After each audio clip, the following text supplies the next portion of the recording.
نحمده ونصلي ونسلم على رسوله الكريم اما بعد۔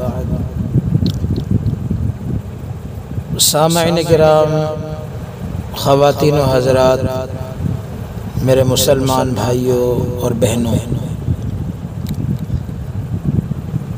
فاتح اعظم صلی اللہ علیہ وسلم میدان بدر میں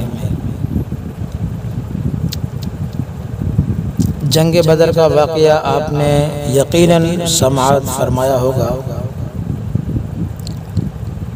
جو مسلمانوں اور کافروں کے درمیان ایک عظیم معرکہ ہوا تھا، اور اللہ تبارک و تعالی نے مسلمانوں کو صحابہ کرام رضوان اللہ علیہم اجمعین کو فتح عطا فرمائی تھی۔ تو اس عظیم لشکر کے جو سپہ سالار تھے، اس لشکر کی جو رہنمائی کر رہے تھے، ظاہر ہے وہ فاتح اعظم حضرت محمد مصطفیٰ صلی اللہ علیہ وسلم تھے۔ بدر مدینہ منورہ سے تقریباً 80 میل کے فاصلے پر ایک مقام ہے، تو اسی مقام پر کفر اور اسلام کے درمیان پہلا فیصلہ کن معرکہ اسی مقام پر ہوا، اس لیے اسے غزوہ بدر کہا جاتا ہے۔ 12 رمضان المبارک 2 ہجری کو آپ صلی اللہ علیہ وسلم مدینہ منورہ سے روانہ ہوئے۔ آپ صلی اللہ علیہ وسلم کے ساتھ 313 جانثار تھے۔ بے سر و سامانی کا یہ عالم تھا کہ 313 کے اس لشکر کے پاس 2 گھوڑے اور 70 اونٹ تھے، جن پر صحابہ کرام رضی اللہ عنہم باری باری سوار ہوتے تھے۔ آپ صلی اللہ علیہ وسلم بھی اپنی باری میں اونٹ پر سوار ہوتے اور پیدل چلتے تھے۔ صحابہ کرام رضی اللہ عنہم نے عرض کی کہ یا رسول اللہ صلی اللہ علیہ وسلم، ہماری جانیں آپ پر قربان، ہمارا سب کچھ آپ پر قربان ہو، اونٹ حاضر ہیں، آپ اس پر سوار ہو جائیں، ہم پیدل چلیں گے۔ ارشاد فرمایا رسول اللہ صلی اللہ علیہ وسلم نے، فرمایا صحابہ تم طاقت میں مجھ سے زیادہ نہیں ہو، اور میں خدا کے ہاں اس کے اجر سے تم سے زیادہ بے نیاز نہیں ہوں۔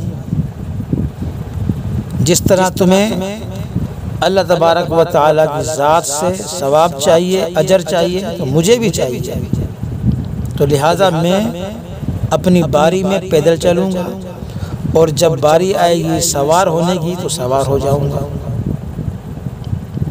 تو میرے دوستو، مدینہ سے باہر آ کر آپ صلی اللہ علیہ وسلم نے لشکر کو ترتیب دیا۔ ابو لبابہ کو مدینے میں اپنا قائم مقام بنا کر واپس بھیج دیا۔ لشکر کے 3 جھنڈے تھے، ان میں سے ایک حضرت علی رضی اللہ تعالیٰ عنہ کے حوالے کیا، دوسرا حضرت مصعب بن عمیر رضی اللہ تعالیٰ عنہ کے حوالے کیا، اور تیسرا کسی انصاری کے حوالے کیا۔ جس وقت آپ صلی اللہ علیہ وسلم اپنے لشکر کے ساتھ بدر پہنچے، دیکھا کہ قریش کے جو لوگ ہیں، قریش والے ہیں، پہلے سے ہی وہاں پر موجود تھے، اور انہوں نے پانی کے چشمے اور مناسب مقامات پر قبضہ کر لیا تھا۔ اس کے برعکس مسلمانوں کے لیے وہ جگہ چھوڑی جہاں ریت کے ٹیلے تھے۔ اب ریت والے میدان میں پیدل چلنا ظاہر انتہائی دشوار تھا، تو سواریوں کے پاؤں جو ہے زمین میں دھس جاتے، ریت تھی۔ تو ریتیلا میدان گرمی کی شدت اور پانی کی کمی کی وجہ سے خاصی پریشان کن صورتحال تھی۔ صحابہ کرام نے عرض کیا کہ یا رسول اللہ صلی اللہ علیہ وسلم، ہم واقعی امتحان میں آ گئے ہیں۔ صحابہ کرام رضی اللہ عنہم نے آپ صلی اللہ علیہ وسلم کے لیے ایک چھپر بنا دیا بلند ٹیلے پر، جہاں سے حضور صلی اللہ علیہ وسلم کو تمام میدان کا جو ہے نقشہ نظر آتا تھا، یا میدان کار زار نظر آتا تھا۔ تو آپ صلی اللہ علیہ وسلم اس چھپر میں تشریف لے گئے اور اپنے پروردگار کے حضور سر بسجود ہو کر دعاؤں میں مشغول ہو گئے۔ اللہ رب العزت نے اپنے پیارے جو ہے پیغمبر صلی اللہ علیہ وسلم کی دعاؤں کو قبول کیا، رحمت خداوندی جوش میں آئی اور رات کے آخری حصے میں اس قدر تیز بارش برسی جس کی وجہ سے ریت جو تھی وہ جم گئی۔ صحابہ کرام رضی اللہ عنہم نے چھوٹے چھوٹے حوض بنا کر اپنی ضروریات کے لیے پانی جمع کر لیا، اور جس میدان پر کافروں نے قبضہ کر کے اسے لڑائی کے لیے اپنے لیے منتخب کیا تھا، پانی کثرت کی وجہ سے جو ہے میرے دوستو بہاؤ پانی کا اس میدان کی طرف تھا، چنانچہ اس میدان میں بہت سارا پانی جمع ہو کر کافروں کے لیے مشکلات کا باعث بنا۔ اگلے دن نبی کریم صلی اللہ علیہ وسلم اپنے صحابہ کو لے کر بدر کے اس مقام پر آئے جہاں مسلمان اور کافروں کے درمیان معرکہ جو ہے ہونا تھا۔ تو آپ صلی اللہ علیہ وسلم نے صحابہ کرام کو وہ مقامات دکھائے جہاں اگلے دن لشکر کفار کے بڑے بڑے سرداروں نے قتل ہونا تھا۔ صحابہ کرام بتلاتے ہیں، قسم اس پاک ذات کی جس نے آپ صلی اللہ علیہ وسلم کو حق دے کر بھیجا، کسی ایک نے بھی اس جگہ سے جو ہے تجاوز نہ کیا، یعنی جو مقام آپ نے بتایا تھا جس کافر کے لیے، تو وہ کافر اسی مقام پر جو ہے مارا گیا۔ اسی دن شام کو آپ صلی اللہ علیہ وسلم نے چند صحابہ کو لشکر کفار کی خبر گیری کے لیے بھیجا۔ اتفاق سے صحابہ کرام کے ہاتھ کافروں کے 2 غلام لگ گئے۔ صحابہ کرام انہیں پکڑ کر لائے اور ان سے لشکر کفار کے متعلق پوچھنا شروع کیا۔ اس وقت آپ صلی اللہ علیہ وسلم نماز میں مشغول تھے۔ نماز سے فارغ ہوئے تو آپ صلی اللہ علیہ وسلم نے ان سے پوچھا، کافروں کی تعداد کتنی ہے بتاؤ؟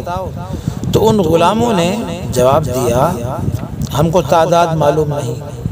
تو آپ نے پوچھا، کھانے کے لیے تم کتنے اونٹ ذبح کرتے ہو؟ تو انہوں نے جواب دیا کہ ایک دن میں 9 اور ایک دن میں 10۔ تو آپ صلی اللہ علیہ وسلم نے فرمایا صحابہ کرام سے کہ کفار کا جو لشکر ہے وہ 1000 اور 900 کے درمیان ہے۔ یہ تھی آپ کی فراست۔ بعد میں آپ صلی اللہ علیہ وسلم صحابہ کرام کی طرف متوجہ ہوئے اور ارشاد فرمایا کہ مکے نے اپنے تمام جگر گوشوں کو تمہاری طرف پھینک دیا ہے۔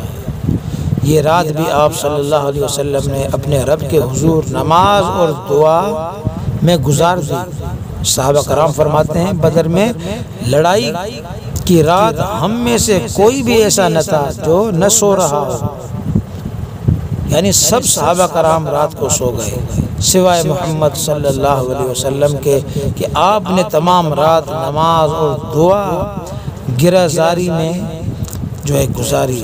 فجر کے وقت آپ صلی اللہ علیہ وسلم نے نماز کے لیے صحابہ کرام کو جگایا۔ نماز سے فارغ ہو کر آپ صلی اللہ علیہ وسلم نے صحابہ کی صفوں کو درست کیا۔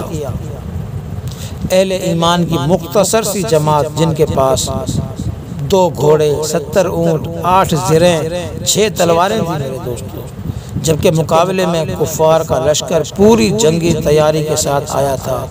آپ صلی اللہ علیہ وسلم نے اپنے دست مبارک اٹھا کر دربار خداوندی سے اپنے لیے اور فتح اور نصرت اور کافروں کی ذلت اور رسوائی کی دعائیں مانگی۔ آپ صلی اللہ علیہ وسلم نے صحابہ کی صف بندی جو ہے ملائکوں کی صف بندی کی جو ہے طرز پر کی۔ جس طرح ملائک صف باندھتے ہیں اللہ کے سامنے، تو اس طرح صحابہ کرام کی بھی حضور صلی اللہ علیہ وسلم نے صف بندھوائی۔ آپ صلی اللہ علیہ وسلم چھپر میں تشریف لے گئے، وہ جو آپ کے لیے چھپرا بنایا گیا تھا، وہاں پر حضرت ابو بکر صدیق رضی اللہ تعالی عنہ آپ کے ساتھ اس چھپرے میں داخل ہوئے، جبکہ سعد بن معاذ رضی اللہ تعالی عنہ اس چھپرے کے دروازے پر تلوار لے کر کھڑے ہو گئے۔ باہر میدان کارزار گرم ہو چکا تھا۔ نبی کریم صلی اللہ علیہ وسلم نے نماز کی نیت باندھ لی، 2 رکعت نماز ادا کی اور بارگاہ الہی میں دعا کے لیے ہاتھ پھیلا دیے۔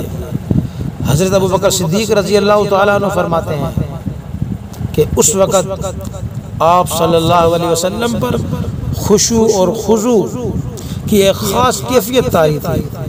کبھی آپ صلی اللہ علیہ وسلم جو ہے اللہ کی بارگاہ میں سجدہ کرتے، کبھی ہاتھ اٹھا کر فتح اور نصرت مانگتے۔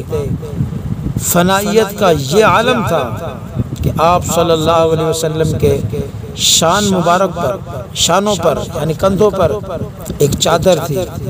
آپ صلی اللہ علیہ وسلم جب ہاتھ بلند کرتے تو شانوں مبارک سے وہ چادر گر پڑتی تھی، جسے صدیق اکبر رضی اللہ تعالیٰ عنہ اٹھا کر کندھے مبارک پر رکھتے۔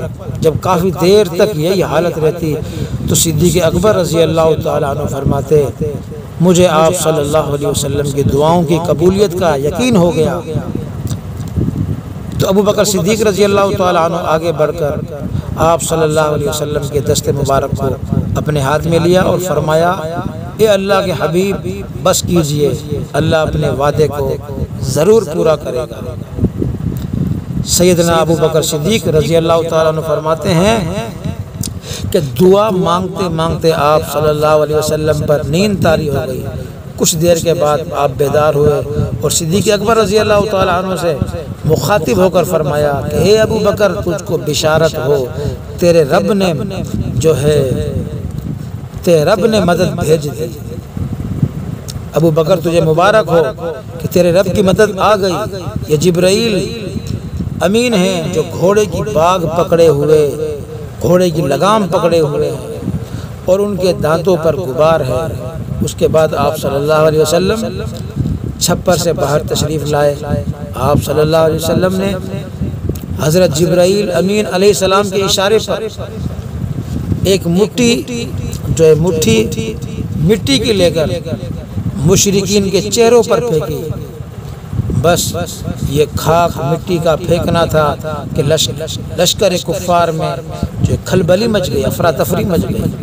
کوئی بھی شخص لشکر کفار میں سے ایسا نہ تھا جس کی آنکھ، ناک اور منہ میں وہ مٹی نہ پہنچی ہو۔ لشکر کفار کی یہ حالت دیکھ کر صحابہ کرام رضی اللہ تعالیٰ عنہ خدا کے دشمنوں کو قتل اور قید کرنے میں مشغول ہو گئے، یہاں تک کہ اللہ پاک نے فتح مبین سے نوازا، فتح مبین عطا فرمائی۔ لڑائی کے بعد ابو جہل کا سر کاٹ کر آپ صلی اللہ علیہ وسلم کے سامنے پیش کیا گیا اور آپ صلی اللہ علیہ وسلم نے دیکھ کر فرمایا یہ میری امت کا فرعون تھا جس کا شر اور فتنہ موسیٰ علیہ السلام کے فرعون کے شر اور فتنے سے بڑا ہوا تھا۔ آپ صلی اللہ علیہ وسلم نے ایک کنویں میں تمام مقتولین بدر کی لاشوں کو پھینکوا دیا، جتنے کافر مردار ہوئے تھے تمام کی لاشوں کو اس بدر کے کنویں میں پھینکوا دیا،